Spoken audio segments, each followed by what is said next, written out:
प्रभास की सालार, शाहरुख खान की डंकी दुनिया भर के बॉक्स ऑफिस पर सबसे ऊपर होने के दावेदार। आलमी बॉक्स ऑफिस कलेक्शन पर सालार 3 मुकाम पर, वही डंकी का मुकाम चौथा है। प्रभास की सालार और शाहरुख खान की डंकी जिसका बॉक्स ऑफिस पर तसादुम हुआ है, न सिर्फ हिंदुस्तान में बेहतर कमाई कर रही है बल्कि इंटरनेशनल मार्केट में भी शानदार कमाई के साथ आगे बढ़ रही है। वैरायटी में शाये एक नई रिपोर्ट के मुताबिक क्रिसमस से कबल के हफ्ते के आखिरी दिनों में आलमी बॉक्स ऑफिस कलेक्शन पर सालार 3 मुकाम पर है, वहीं डंकी का मुकाम चौथा है। रिपोर्ट में कहा गया है कि हिंदुस्तान की एक्शन फिल्म सालार पार्ट 1 सीज फायर, जिसमें मरकजी किरदार बाहुबली अदाकार प्रभास ने अदा किया, और KGM के फिल्म मेकर प्रशांत नील की हिदायतकारी में ये फिल्म बनी है, 39 मिलियन डॉलर की कमाई के साथ तीसरे मुकाम पर है, जिसमें शुमाली अमेरिका में हुई 5.5 मिलियन डॉलर की कमाई शामिल है। वहीं उसने तीसरा मुकाम हासिल किया है। हिदायतकार राजकुमार हिरानी के साथ बनी पहली फिल्म शाहरुख खान की डंकी उसके ताक़ुब में है। रिपोर्ट्स में कहा गया है कि एक और Hindustani film immigration drama comedy film Dunki, जिसकी सर्जी बॉलीवुड सुपरस्टार शाहरुख खान ने बनाई है, हफ्ते के आखिर में 22.9 मिलियन डॉलर की कमाई के साथ चौथे मुकाम पर रही है। मस्कुरा फिल्म, जिसकी रिलीज 21 दिसंबर के रोज से हुई है, 23.8 मिलियन डॉलर की जुमला कमाई की है। दीगर फिल्मों के साथ मस्कुरा ये हिंदुस्तानी फिल्में दुनिया भर के बॉक्स ऑफिस पर अपनी उजारादारी को कायम रखे हुए हैं। उससे कबल सालार के अपने हैंडल पर फिल्म के कलीदी अदाकार प्रभास के पोस्टर पर मुश्तमिल एक पोस्ट शेयर किया था, जिस पर लिखा था,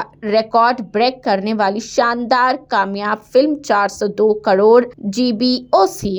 फिल्म की कहानी 2 दोस्तों पर, देवा और वारधा पर मुश्तमिल है, जिसका किरदार प्रभास और पृथ्वीराज सोगुमरान ने अदा किया है, जो एक दूसरे की जानी दुश्मन बन जाते हैं। प्रशांत नील की इस फिल्म में श्रुति हसन, ईश्वर राव, जगपति बानू और S रिया रेड्डी ने भी अपनी अदाकारी के जलवे बखेरे हैं। डंकी का बॉक्स ऑफिस फिल्म के प्रोड्यूसर रेड चिलीज एंटरटेनमेंट ने ट्विटर पर एक पोस्टर शेयर किया है, जिसमें दुनिया भर के कलेक्शन के आदाद शुमार थे। पोस्टर में लिखा था, आपकी मोहब्बत के साथ एंटरटेनमेंट फैला रहे हैं। 157 करोड़ 22 लाख रुपए दुनिया भर में GBOC कमाई है। पठान और जवान जैसी एक के बाद दूसरे एक्शन फिल्म के बाद 2023 में ये फिल्म शाहरुख खान के लिए तीसरा और साल की आखिरी फिल्म बन गई है।